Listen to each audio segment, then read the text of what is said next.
అందరికీ నమస్కారం. Welcome to our channel. Chandrababu గారి దావోస్ పర్యటన ముగిసింది.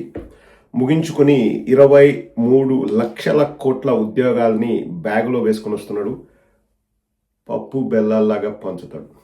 నేనన్న మాటలు కాదండి. నా షార్ట్ వీడియో మీరు ఆల్రెడీ చూసే ఉంటారు. చూడకపోతే మళ్ళీ చూడండి. స్వయంగా చంద్రబాబు నాయుడు గారు చెప్పారు. 20 లక్షల కోట్ల పెట్టుబడులు వచ్చాయంట 18 నెలల కాలంలో. నెక్స్ట్ ఆ 20 లక్షల కోట్లు ఎన్ని ఉద్యోగాలు కల్పిస్తాయంటే 23 లక్షల కోట్ల ఉద్యోగాలు అంటారు. 23 ట్రిలియన్ జాబ్స్.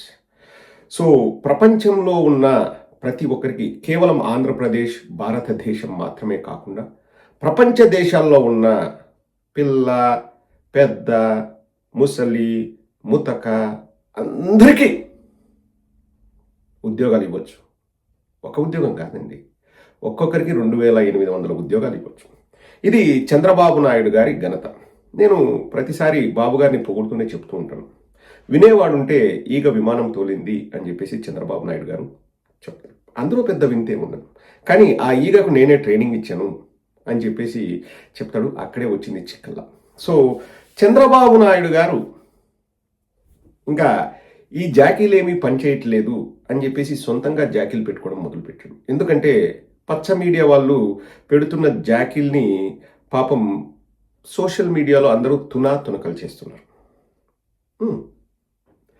అజరామరం లాంటి ఒక వీడియో, అంటే చంద్రబాబు గారు దావోస్కు వెళ్ళినప్పుడు ఎలా గడ్డగట్టే చలిలో వారు ఎలా పెట్టుబడులు తీసుకురావడానికి అహర్నిశలు కష్టపడ్డారు అన్నది, అంటే ఇప్పుడు సింపతి కార్డు ప్లే చేయాలని చెప్పేసి ఆర్తనాదాల మూర్తి గారు తాపత్రయపడుతూ ఒక వీడియో చేశారు.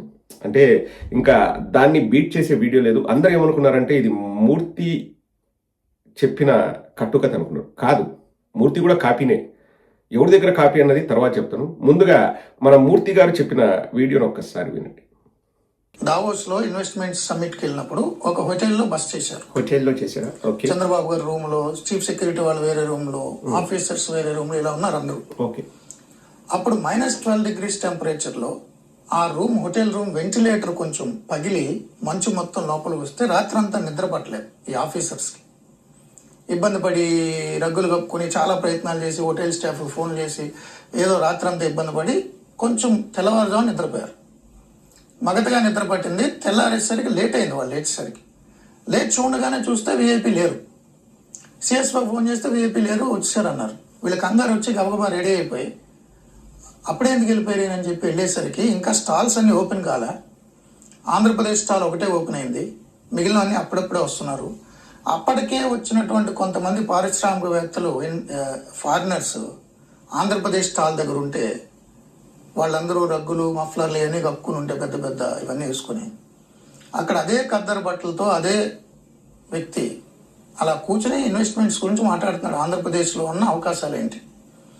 ఈ ఆఫీసర్ సిగ్గుతో షై ఫీల్ అయ్యి వెళ్ళి, సార్ ఏంటి సార్ ఇంత ఎర్లీగా వచ్చేసారు, మా రూమ్లో ఇలా జరిగిందంటే, అవును నా రూమ్లో కూడా జరిగింది కదా సార్, మీరు ఇలా వచ్చారు ఎందుకు సార్, కొంచెం సేపు అంతా రావచ్చు కదా, ఎందుకు ఇంత చలిలో? నేను గవర్నమెంట్ డబ్బుతో వచ్చానయా. మనందరూ గవర్నమెంట్ ప్రజలు కట్టిన పన్నులతో విమానాల్లో వచ్చి హోటల్లో బస్ చేశాం.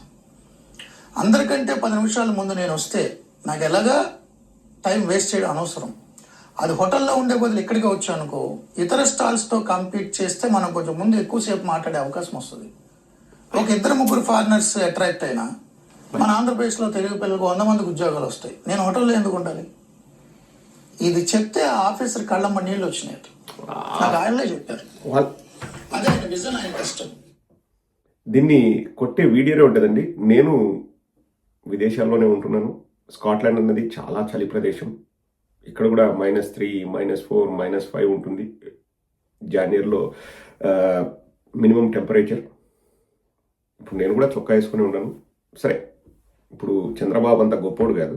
ఇప్పుడు పైన ఏవైనా కానీ జాకెట్స్ కానీ లేకపోతే ఇన్నర్ థర్మల్స్ కానీ ఇవి వేసుకోకపోతే ఎలా గొప్ప అవుతాడు? అదే షర్టు వేసుకొని తిరుగుతున్నాడంటే దాంట్లో గొప్పేముంది? అది మూర్ఖత్వం అండి. ఇప్పుడు 2-3 రోజులు అట్లే చల్లో తిరిగామనుకోండి, మనిషి ఆరోగ్యం దెబ్బతింటుంది. జలుబు చేయొచ్చు, ఫ్లూ రావచ్చు, ఇతర ప్రాబ్లమ్స్ రావచ్చు. సో ఎందుకు ఆ షర్టుతో తిరగాలి? What is the reason?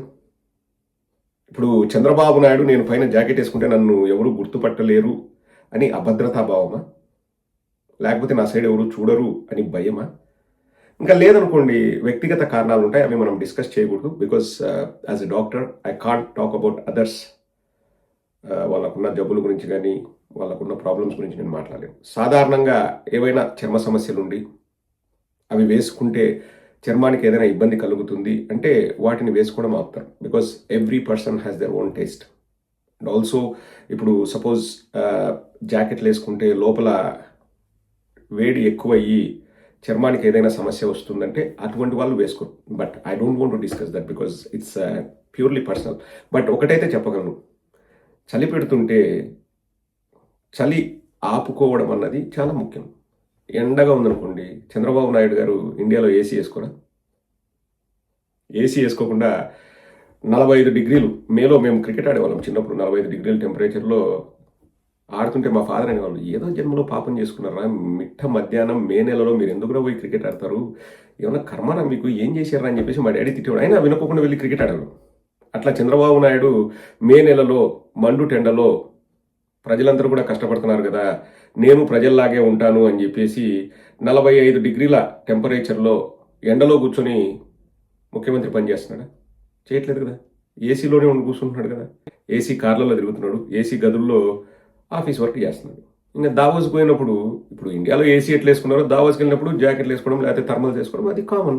ఇంకా దాంట్లో గొప్పతనం ఏముంది? సరే, అది వదిలేసింది. వెంటిలేటర్లు పగిలాయంట. అంటే ఇప్పుడు అందరూ ఒకే రూమ్లో ఏం పడుకోరండి. చంద్రబాబు మంచం మీద, సిఎస్ఓ లేకపోతే వాళ్ళ అసిస్టెంట్ అంతా కింద దుప్పట్లు వేసుకొని ఏం పడుకోరు. ఒక్కొక్కరికి ఒక్కొక్క రూమ్ ఇచ్చారని చెప్పేసి మూర్తి చెప్తున్నాడు. ఇప్పుడు ఒక్కొక్కరికి ఒక్కొక్క రూమ్ ఇస్తే అన్ని రూముల్లో వెంటిలేటర్స్ ఎందుకు పగులుతాయండి? అంటే ఏదైనా ఒక విస్ఫోటనం కలిగితే తప్ప పగలం. అండ్ ఏ డెవలప్డ్ కంట్రీలో అయినా కానివ్వండి, ఈవెన్ ఇండియాలో కానీ ఇంకో చోట కానీ వాళ్లకు ప్లాన్ బి అనేది ఉంటుంది. ఇప్పుడు నా రూమ్లో ఏసీ పని చేయట్లేదు, లేకపోతే నా రూమ్లో హీటర్స్ పని చేయట్లేదు, వాళ్ళు ప్లాన్ బి ఉంటుంది.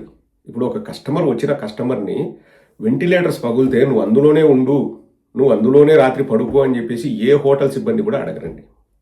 ఎందుకు అడుగుతారండి? ఇప్పుడు అలా చలిలో పడుకునే వాళ్ళకి ఏదైనా హెల్త్ ప్రాబ్లమ్స్ వచ్చి ఆ హోటల్ వాడిని సూ చేశారనుకోండి, ఇప్పుడు అర్ధనాథల మూర్తి లాగా వేరే ఇంట్లో పోయి ప్లేట్లో తిన్నాము అట్లా అదంతా ఈజీ కాదు. ఇప్పుడు ఆ కస్టమరు డబ్బులు పే చేస్తున్నాడు, ఎందుకు? ఐ వాంట్ కంఫర్ట్ అని చెప్పేసి డబ్బులు పే చేస్తున్నాడు. ఎంత డబ్బుకు అంత పెద్ద హోటలు, తక్కువ డబ్బులు పెడితే చిన్న హోటల్ వస్తుంది. బట్ బేసిక్ కంఫర్ట్స్ అనేవి చాలా ఇంపార్టెంట్. అంటే ఏంటి? చలి ప్రదేశంలో రూమ్ వేడిగా ఉండడం అంటే ఆప్టిమల్ టెంపరేచర్ మెయింటైన్ చేయడం అన్నది ద మోస్ట్ కామన్ థింగ్. ఇప్పుడు వెంటిలేటర్స్ పగిలాయి అనుకోండి, దుప్పట్లు కొట్టుకొని ఊ అని వణుకుతా ఉన్నారనుకోండి, అతనికి ఏదైనా జబ్బు చేసిందంటే ఆ హోటల్ వాడి పైన కేసు వేసాడు అనుకోండి, వాడు ఆస్తులని అమ్ముకోవాలి హోటల్. వాడంత పిచ్చోడేం కాదు. ఒకవేళ ఆ హోటల్లో గదులు లేకపోయినా ఆగమేఘాల మీద వేరే ఎక్కడైనా కానీ అకామిడేషన్ ఏర్పాటు చేయాల్సిన బాధ్యత హోటల్ వాడికి. ఇప్పుడు మనము ఫ్లైట్ ఎక్కుతామండి, ఒక దేశం నుంచి ఇంకో దేశానికి ఫ్లైట్లో వెళ్ళాలనుకుంటాం. ఇప్పుడు suppose for any reason flight cancel అయింది అనుకోండి, వేరే ఫ్లైట్ని అరేంజ్ చేసే బాధ్యత ఫ్లైట్ ఓడిదా లేకపోతే మనం చూసుకుంటామా? ఫ్లైట్ ఓడే. నేను ఒకరోజు ఇండియా నుంచి వస్తుంటే దుబాయ్కి వచ్చాను, అక్కడ ఫ్లైట్ క్యాన్సిల్ అయింది. క్యాన్సిల్ అవ్వడము సంథింగ్ టెక్నికల్ రీజన్. లేదు ఇండియాలోనే లేట్గా స్టార్ట్ అయింది ఫ్లైట్, ఇక్కడ కనెక్టింగ్ ఫ్లైట్ క్యాచ్ చేయలేకపోయాం దుబాయ్లో. 10:15కు 10:30కు ఉంటుంది. సో వాళ్ళు ఏం చెప్పారంటే ఆఫ్టర్నూన్ 2:30కి మళ్ళీ ఇంకొక ఫ్లైట్ ఉంది, గ్లాస్గోకు ఉంది, సో ఆ ఫ్లైట్ క్యాచ్ చేయండి అని చెప్పేసి ఆ ఉదయం 11కు ఎంతకో ల్యాండ్ అయ్యాము ఎక్కడ దుబాయ్లో. ఆ 11 నుంచి 2 వరకు విఐపి లాంజ్లో కూర్చోబెట్టి వాళ్ళే భోజనాలు పెట్టి వాళ్ళే అన్ని చేశారు. సో అక్కడ దావోస్లో అంటే మన మెంటాలిటీ ఎట్లుంటుందంటే, దావోస్లో కూడా ఇండియాలో వాళ్ళకు అనుగుణంగా ఉండేటట్టు స్టోరీలు క్రియేట్ చేస్తాం అనమాట. అంటే ఇది సింపతి ఎలా వస్తుంది అని. ఇప్పుడు వెంటిలేటర్లు పగిలితే 200% నేను రాసిస్తానండి బాండ్ పేపర్ పైన, వాళ్ళు ఆల్టర్నేట్ అరేంజ్మెంట్స్ అనేవి చేస్తారు. Any hotel they will do that without any doubt. కానీ గజ వణుకుతా అట్లే వాళ్ళు ఇబ్బంది పడ్డారంట. అంటే ఇది చెప్పడం వల్ల జనాల్లో ఒక సింపతి రావాలి. అయ్యో చంద్రబాబు గారు చూసారా, నిద్రపోకుండా దీనికి కూడా పోకోకుండా రాష్ట్ర ప్రజల కోసం కష్టపడుతున్నారని. ఇప్పటికీ ఒక్కటంటే ఒక్కటి వచ్చిందండి. చంద్రబాబు నాయుడు 15 ఏళ్ళు దావోస్కి పోయి ఏదైనా చేస్తే ఒక్కటంటే ఒక ప్రాజెక్ట్ వచ్చిందా? మీరే చెప్పండి. వీటన్నిటికంటే హైలైట్ ఏంటంటే ఇది మనోడు చూడలేదు, మనోడు ఆఫీసులతో మాట్లాడలేదు. అది ఒక కట్టుకథ. మనోడికి ఎవరు చెప్పారు? ఇంకా 7 అని ఒక వ్యక్తి ఉంటాడు, బండ్ల గణేష్ అని. ఆ బండ్ల గణేష్ ఇదే ఛానల్లో కూర్చొని ఆ బండ్ల గణేష్ మనోడికి ఒక 6 నెలల ముందు చెప్పాడు. మనోడు లాస్ట్ దావోస్ పర్యటనప్పుడు ఈ స్టోరీ చెప్పాడు. బండ్ల గణేష్ యాక్చువల్గా ఇది స్టార్ట్ చేసింది. నేను దాని గురించి లాస్ట్ టైం కూడా వీడియో చేశాను.